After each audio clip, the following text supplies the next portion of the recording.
नमस्कार दोस्तों, आप सबका स्वागत है मेरे YouTube चैनल PKS रिएक्शन में। जो मैं आज आप लोगों के लिए वीडियो लेके आया हूँ वो एक और जाबाज वीर जवान की है और उनका नाम है डॉक्टर मेजर सुरेंद्र पूनिया। और ये एक हमारे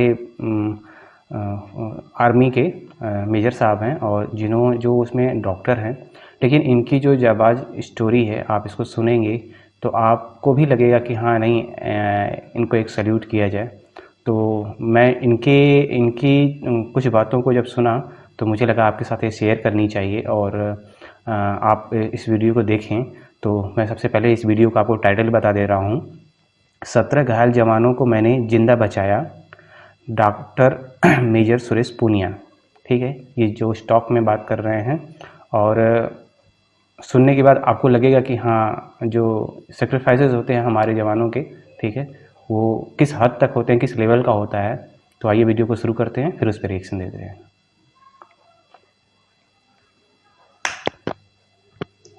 मैं डॉक्टर था, मेरे साथ में जिसको मैं चॉकलेट दे रहा हूं उसका हाथ उड़ गया गोली से। जस्ट इमेजिन कीजिए, मैं आवाज लगी कि इस साइड से फायर आया तो हम दूसरी साइड में कूदे, हमने पोजीशन ली। लेकिन जो डीएसपी साहब थे बिना हथियार के राइट साइड में कूद गए, जिस साइड में टेररिस्ट थे। कि मैंने मेरी टीम के 17 जवानों को जिंदा बचाया और ऊपर से जो जिहादी पाकिस्तानी हम पे फायर कर रहे थे हमने उनको भी नीचे गिराया। दोस्तों, जिंदगी में आपको कोई जगह नहीं देता है, आपको अपनी जगह खुद बनानी पड़ती है। राइट।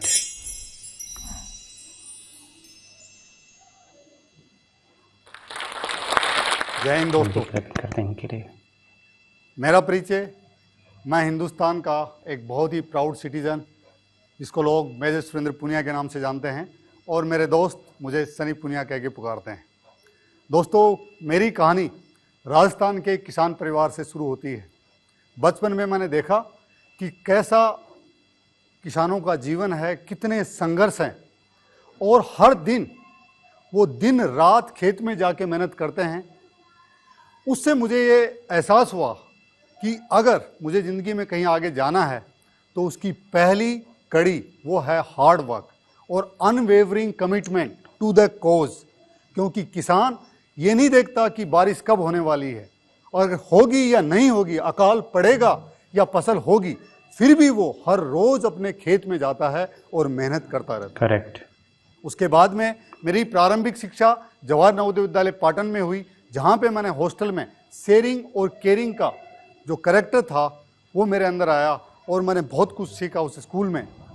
उसके बाद में मैं हिंदुस्तान की सबसे बढ़िया medical college, arm forces medical college Pune, सशस्त्र सेना चिकित्सा महाविद्यालय, जो कि आर्मी, एयरफोर्स और नेवी का अकेला ऐसा कॉलेज है देश में जहाँ पे सिर्फ और सिर्फ 100 सीटें हैं, वहाँ पे मेरा सिलेक्शन हुआ। ग्रेट। वो मेरी ज़िंदगी का एक ऐसा पड़ाव था जिसने मुझे ज़िंदगी में सब कुछ सिखाया, क्योंकि वहाँ से मेरी सैनिक जीवन की शुरुआत हुई।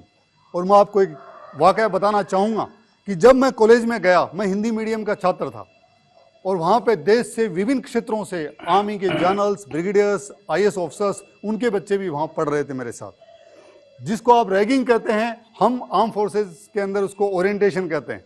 और जब हमारा रोजाना रगड़ा लग रहा था, सुबह शाम, और नए नए बच्चे 18-19 साल के जब हम कॉलेज में पहुंचे, तो एक दिन शाम को कर्नल साहब, जो कि हॉस्टल वार्डन थे, वो कैडेट से मिलने के लिए आए और उन्होंने बहुत प्यार से पूछा, कोई तकलीफ, सब ठीक तो है ना, किसी की कोई तकलीफ हो तो बताइए। और उन्होंने इतने प्यार से पूछा कि जो बहुत सारे जो कैडेट्स थे वो रोने लगे, अपनी अपनी शिकायतें बताने लगे कि सर खाना नहीं मिल रहा टाइम पे, बहुत कम टाइम मिलता खाने का, सीनियर्स तंग करते हैं, सीनियर्स बहुत भगाते हैं, सीनियर्स बहुत एक्सरसाइज करवाते हैं, सीनियर्स सोने नहीं देते, सीनियर्स ये नहीं करने देते।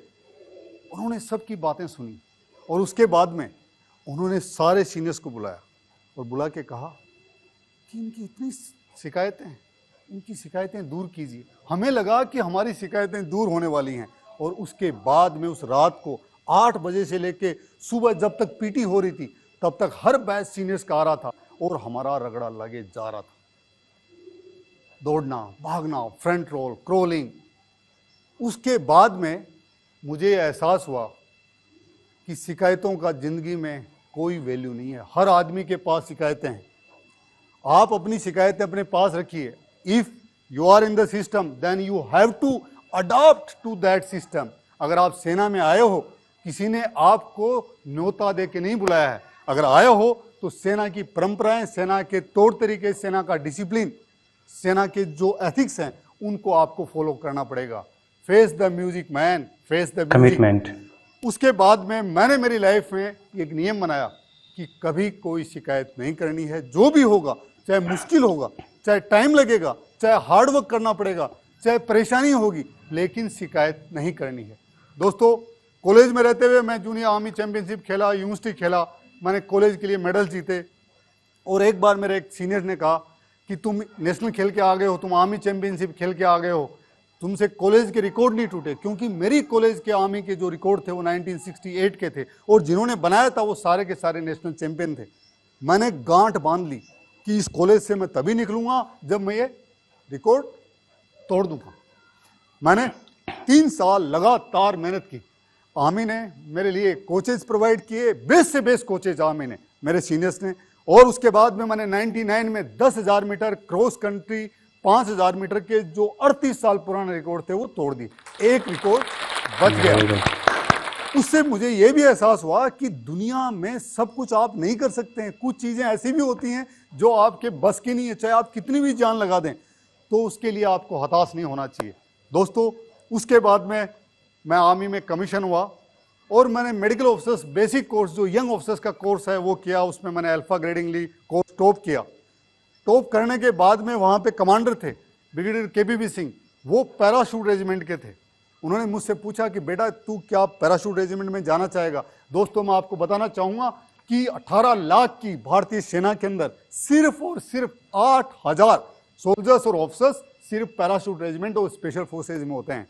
वही लोग जिन्होंने सर्जिकल स्ट्राइक की थी और पाकिस्तान को बताया कि हमारी औकात क्या है, पाकिस्तान को उसकी औकात बताई थी, वही स्पेशल फोर्सेज। ये मेरे लिए एक सपना था। मैं कॉलेज से जब मैं मेरे सीनियर्स को देखता था जो मैरून कैप लगाते थे, जो छाती के ऊपर बलिदान का बैच लगाते थे, कि मैं कभी इस रेजिमेंट में जाऊंगा। और जब मेरे को ब्रिगेडियर साहब ने पूछा तो मैंने कहा कि सर ये तो आपने जैसे कहते हैं भगवान ने ही पूछ लिया कि कहाँ जाना है, तो मैं तैयार हूँ उसके लिए। दोस्तों, मैं गया वहाँ पे, मेरा सिलेक्शन हुआ और फिर मैं कश्मीर में 2 पैरा स्पेशल फोर्सेज के अंदर मेरी पोस्टिंग हुई। उसका मैं एक आपको वाकया बताना चाहता हूँ।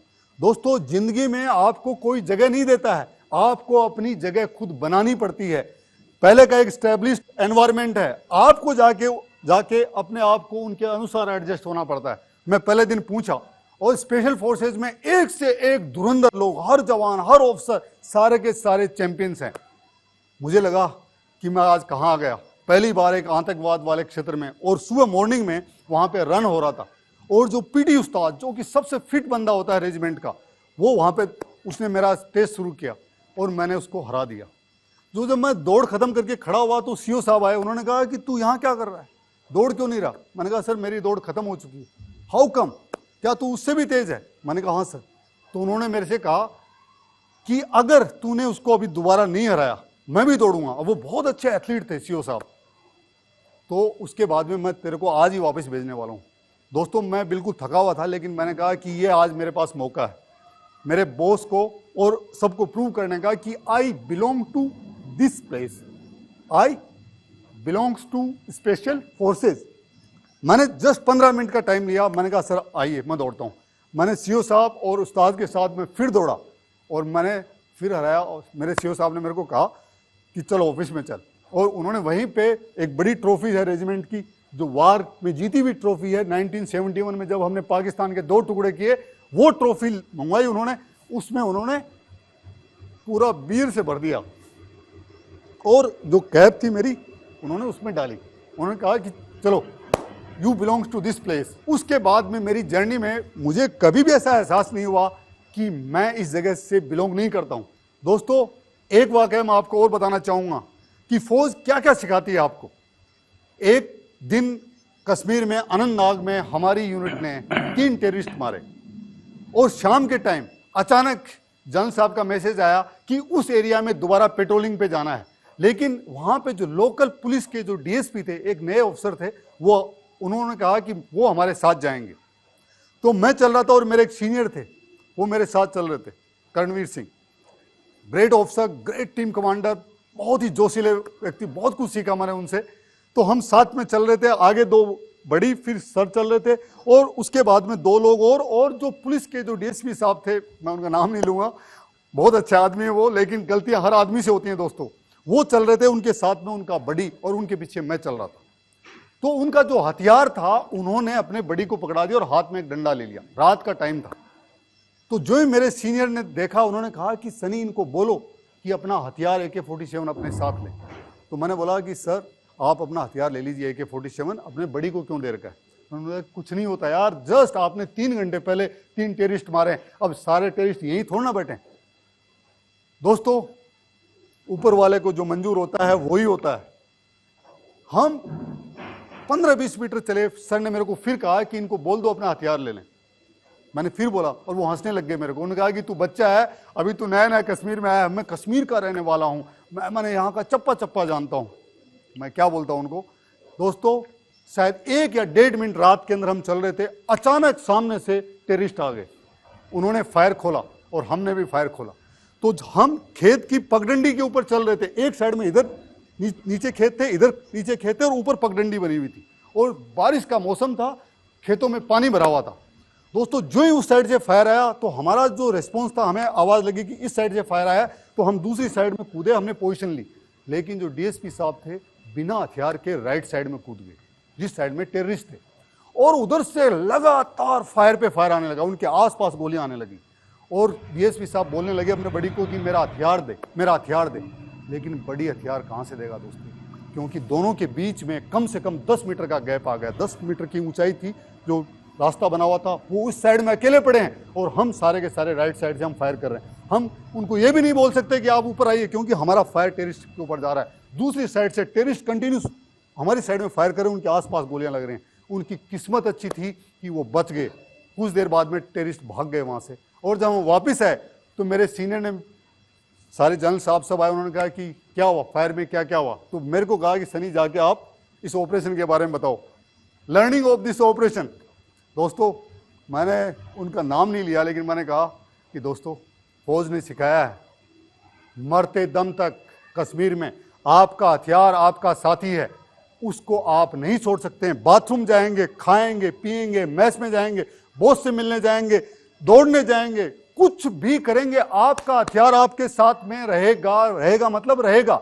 ये फौज की सिखलाई है, उसमें आप गलती नहीं कर सकते। अगर गलती करेंगे तो सजा मिलेगी। हो सकता है उसमें आपकी जान जाए, आपके साथियों की जान जाए। मैंने कहा आगे से भविष्य में कभी आप अपना हथियार मत छोड़िएगा। और उन्होंने मेरे को आके, आज तक भी जब भी मेरे से मिलते हैं, हमेशा कहते हैं कि मेरे साहब, ऐसे स्पेशल फोर्सेज की जो सिखलाई है, मैं जिंदगी में कभी नहीं भूलूंगा। दोस्तों, कहने का मतलब है, यात्री अपनी खुद की और अपने सामान की सुरक्षा का जिम्मेदार है, लेकिन फौज के अंदर आप सिर्फ खुद की ही सुरक्षा के लिए नहीं, अपनी टीम की सुरक्षा के लिए भी जिम्मेदार हैं। दोस्तों, उसके बाद में मैं कश्मीर के अंदर मैंने 8 महीने किया, फिर सियाचिन गया, सियाचिन से वापस मैं आगरा आया, आगरा से मैंने वापस ऑप्ट किया। और मेरे बचपन का एक सपना था कि हिंदुस्तान की सबसे बेस्ट स्पेशल फोर्सेज 10 पैरा, जो डेजर्ट स्पेशल फोर्सेज है, कि मुझे वहां जाना है। मैंने दोबारा ऑप्ट किया, मैं वापस कश्मीर गया, और मैंने 10 पैरा के साथ रहते हुए इतने बुलंद ऑफिसर्स, इतने टैलेंटेड ऑफिसर, इतने बहादुर ऑफिसर्स के साथ काम किया। और एक ऑपरेशन की आपको कहानी बताता हूं दोस्तों। 10 पैरा में रहते हुए हमने एक ऑपरेशन किया टेररिस्ट के खिलाफ पाकिस्तान बॉर्डर पे, और हम टेररिस्ट को मार के जब वापस नीचे आ रहे थे, उसी समय दूसरी साइड में पहाड़ी पे पाकिस्तानी टेररिस्ट थे, उन्होंने अचानक हम पे हमला बोल दिया। वो ऊंचाई पे थे और हम नीचाई पे थे। उन्होंने इतना भयंकर फायर खोला कि पहले 10-12 सेकंड तक हमें पता ही नहीं चला कि ये क्या हुआ। लेकिन उसके बाद में मेरे एक सीनियर थे, ब्रिगेडियर भूपेश हाड़ा, जो सियाचिन के कमांडर भी थे, और उन्होंने माउंट एवरेस्ट पे भी चढ़ाई की है। उन्होंने कहा देखते क्या हो, इनको चुन चुन के मारो। हमने वापस फायर खोला उनके ऊपर, लेकिन उस दौरान दोस्तों 17 लोगों को गोलियां लगी। 17 लोगों को गोलियां लगी, जंगल के बीच में, पहाड़ों के बीच में, पाकिस्तान इंडिया बॉर्डर पे 17 लोगों को गोलियां लगी। मैं डॉक्टर था, मेरे साथ में जिसको मैं चॉकलेट दे रहा हूं, उसका हाथ उड़ गया गोली से। जस्ट इमेजिन कीजिए कि मैं आपको कोई हाथ में चॉकलेट देने वाला है और उसी वक्त गोली आए, उसका हाथ कट जाए, उसके चेस्ट में गोली लगी। मैं नीचे गिरा, वो सब नीचे गिर गए। आसपास के लोगों, मेरे बड़ी सत्यवान जो बाद में शहीद हुआ एक दूसरे ऑपरेशन में, उसको भी गोली लग गई। चारों तरफ से रेडियो कॉल पे आ रहा है। मैंने उनको बोला कि मैं डॉक्टर हूं इस टीम में, जब तक मैं जिंदा हूं तुम्हें कुछ नहीं होने दूंगा, चाहे कुछ भी क्यों नहीं हो जाए। मैंने एक बड़ा पत्थर उठा के मेरे माथे के सामने रखा कि मेरे सिर पे गोली नहीं लगनी चाहिए। मुझे पता भी नहीं चला कि मेरे को भी एक ग्रेनेड का आगे स्प्लिंटर मेरे पैर में लग गया। दोस्तों ऐसा माहौल था और मेरे सामने मेरी पूरी जिंदगी घूम गई। लेकिन मुझे मेरे जो उस्ताद थे, जब मैं स्पेशल फोर्सेज में आया था, उन्होंने मुझे सिखाया था कि इंसान की, हर मर्द की असली पहचान तब होती है जब वो जिंदगी के सबसे मुश्किल क्षण में वो खड़ा होता है। उस समय आपके कैरेक्टर की पहचान होती है। दोस्तों जंग जान दे के नहीं जीती जाती, जंग जान लेकर जीती जाती है। और स्पेशल फोर्सेज का नियम है कि अंतिम वक्त तक, खून की अंतिम बूंद तक हम लड़ेंगे और अपने साथियों को बचाएंगे। स्पेशल फोर्सेज दोस्तों, हमें, हमारी टीम को हमेशा एक ही चीज सिखाई गई है, individual is not important, team is the important. और टीम के लिए अगर आपको जान देनी पड़े तो अपनी जान दे दीजिए। दोस्तों उस ऑपरेशन के अंदर हमने चॉपर बुलाया, हेलीकॉप्टर बुलाया कि ये 17 लोगों को मैं वहां से भेजूं वहां से, लेकिन चॉपर नहीं उतर सका क्योंकि ऊपर से गोलियां आ रही थी। लेकिन जो मेरे साथ, मेरे जो टीम के साथी 17 लोग जिनको गोलियां लगी हुई, जिनका चेस्ट में, जिसके थाई में, जिनको 5-5, 6-6 गोलियां लगी हुई हैं। और दोस्तों आपको पता है, जब मौत सामने आती है, लोग बोलते हैं कि डर नहीं लगता, वो झूठ बोलते हैं। डर हर आदमी को लगता है, लेकिन बहादुर वो है जो डर के माहौल में, डर से लड़ते हुए अपने आप को बचाए, अपनी टीम को बचाए, अपनी टीम का हौसला मजबूत रखे। दोस्तों मुझे पता था कि अगर मैंने हिम्मत हार दी, मैं हिम्मत हार गया, तो शायद यहां पे किसी की जान जा सकती है। मैंने उनको बोला चिंता मत कीजिए ना, मेरे पास जितनी आईवी फ्लूइड्स हैं, सब कुछ है, मैं सब लगा दूंगा और मैं आपको 92 बेस हॉस्पिटल पहुंचाऊंगा, हिंदुस्तान का वो हॉस्पिटल है आर्मी का, जहां पे जिस व्यक्ति को गोली लगी और अगर समय पे पहुंच गया तो वो आज तक जिंदा है और हमेशा जिंदा रहता है। I salute to all those my seniors doctors जो ऐसा अच्छा काम कर रहे हैं कश्मीर के 92 बेस हॉस्पिटल में। दोस्तों मेरा जो जूनियर जिसको चेस्ट में गोली लगी, उसको पता नहीं था कि उसको चेस्ट में गोली लगी। अचानक जब वहां से आवाज आई तो उसने बोला कि सर मेरे दिल में गोली लग गई। मैंने बोला दोस्त, दिल लेफ्ट साइड में होता है, ये तो राइट साइड में लगी है, तू जिंदा रहेगा। और साथियों मैंने सबको जिंदा बचाया। जब वहां से मैं वापस आया, मुझे पता नहीं था कि मेरे पैर में ग्रेनेड का एक स्प्लिंटर घुस गया, लेकिन मुझे आज तक उस ग्रेनेड का जो दर्द है कभी भी नहीं हुआ, क्योंकि मुझे खुशी इस बात की है कि मैंने मेरी टीम के 17 जवानों को जिंदा बचाया और ऊपर से जो जिहादी पाकिस्तानी हम पे फायर कर रहे थे, हमने उनको भी नीचे गिराया और उनको भी भगाया। दोस्तों मेरा कहने का मतलब है, मुश्किल वक्त हर आदमी की जिंदगी में आएगा, ये इतनी आसान नहीं है। अगर आपको सांसें दी हैं तो मुश्किलें भी आएंगी, लेकिन आपका असली चरित्र उस दिन सामने आएगा जब आपके साथी, आपका परिवार, आपका देश, आपकी टीम मुसीबत में है और उस समय आप क्या कर रहे हैं। अगर उस दिन आप उनके साथ खड़े हो गए तो आप जैसा बहादुर, आप जैसा चरित्रवान, आप जैसा राष्ट्रभक्त, आप जैसा साथी, आप जैसा यार, आप जैसा प्रेमी और आप जैसा बेटा है, बेटी नहीं है दुनिया में कोई। साथियों अंत के अंदर मैं आपको एक चीज और बोलूंगा, जिंदगी में सारे सपने पूरे नहीं होते हैं, किसी के नहीं होते हैं। भगवान कृष्ण के नहीं हुए, श्री राम के नहीं हुए, हनुमान जी के नहीं हुए, जो हमारे परमवीर चक्र विजेता हैं उनके नहीं हुए, डॉक्टर कलाम के नहीं हुए। मैंने उनके साथ काम किया, उनके भी सपने पूरे। उनका सपना था कि मैं भारतीय सेना में जाऊं, वो राष्ट्रपति बन गए, साइंटिस्ट बन गए, लेकिन वो सपना पूरा नहीं। सच बात। तो याद रखना, कुछ सपनों के मर जाने से जीवन नहीं मरा करता, कुछ सपनों के मर जाने से जीवन नहीं मरा करता। और कितनी गगरियां टूटी पनघट पर अभी भी चहल पहल है उस पर। कितनी कश्तियां, लाखों कश्तियां डूबी समंदर में, फिर भी चहल पहल है समुद्र पे। कुछ सपनों के मर जाने से जीवन नहीं मरा करता। आप लगे रहिए अपने लक्ष्य में। दोस्तों अपने परिवार की, अपने दोस्तों की, अपनी टीम की हमेशा हिफाजत कीजिए, हमेशा राष्ट्र को सबसे ऊपर रखिए, अपने आप को स्वस्थ रखिए और भारत को फिट करने में मेरा साथ दीजिए। मैंने एक मिशन चलाया है, फिटिस्तान एक फिट भारत। एक सपना है कि इस देश का हर नागरिक आप, आपके बच्चे, आपके दोस्त, आपके परिवार वाले, हर नागरिक हेल्दी हो, फिट हो, हैप्पी हो। मैं हमेशा आपका आभारी रहूँगा। जय हिंद, जय भारत, फिट भारत। तो दोस्तों यहाँ पे वीडियो ख़त्म हुई। क्या सच में इनके बात करने का तरीका, इनको एक्सप्लेन करने का तरीका बहुत ही अच्छा लगा। और सोचो जो हमारे आर्मी के जवान होते हैं वो किस किस तरह की सिचुएशन से गुजरते हैं। हम तो अपने घरों में रहते हैं और ऑफिस जाते हैं और जो भी काम करते हैं और उसमें थोड़ी सी भी परेशानी होती है तो हम शिकायत करने लगते हैं। लेकिन आप ये सोचो कि ये लोग किसी भी परिस्थितियों में किसी भी प्रकार की शिकायत नहीं करते हैं।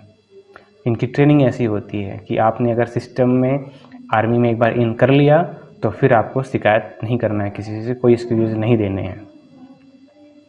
और सोचो इनके जो 17 के 17 जो जवान थे, सबको गोलियां लगी थी, वो मंजर क्या रहा होगा रात का, वो भी पहाड़ी के उसमें। और उसके बाद भी क्या कहते हैं, इन्होंने सबको बचा लिया। आप एक बार सोचो ना कि मतलब कैसा होगा। और इन्होंने सच बोला कि सबके सपने पूरे नहीं होते हैं। जैसे इन्होंने एग्जांपल दिया कि हमारे अब्दुल कलाम जो मिसाइल मैन थे उनके भी सपने पूरे नहीं हुए, क्योंकि वो आर्मी में जाना चाहते थे। एनडीए उन्होंने दिया था, उसमें वो डिसक्वालीफाइड हो गए थे इंटरव्यू में। लेकिन वो देश के एक अच्छे साइंटिस्ट बने और राष्ट्रपति भी बने हमारे देश के। उससे मतलब एक होता है ना कि हम कुछ चीज़ें हमें नहीं मिलती है तो हम निराश और हताश होते हैं, तो ऐसा नहीं होना चाहिए। इनके कहने का मतलब यही है और ये फैक्ट भी है। और सोचो जब उनका वो वाक़या बड़ा अच्छा लगा जब रैगिंग वाला बता रहे थे कि भाई आपको कैसा होता है कैसा नहीं होता है। ध्यान से सुने उनके जो आए वहाँ पे उस दिन वार्डन, और बाद में क्या कहते हैं कि उनकी सबकी और वार्ड लगा दी बाद में।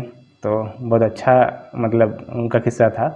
और एक चीज़ और अच्छा लगा कि जब वो उनको पहला वो पैराशूट वाले उसमें मिलिट्री में शामिल किया गया था, तो वो उसके लिए इतने गौरवान्वित लग रहे थे अब बताते समय कि सोचिए उनकी आंखों में आंसू दिख रहे थे उस समय। आप लोगों ने ध्यान दिया होगा तो बहुत ही मतलब जो सेला इंटरव्यू था इनका, और अंदाज़ भी बहुत अच्छा था बताने का। और ऐसे आर्मी मैन को, मेजर साहब को हर बार सैल्यूट करते हैं हम। और ऐसे ही लोगों की हम कोशिश करेंगे और आप तक ये वीडियोज़ लाते रहें, क्योंकि ऐसी वीडियो हमें इंस्पायर करती हैं, हमारे आने वाली पीढ़ी को इंस्पायर करेंगी।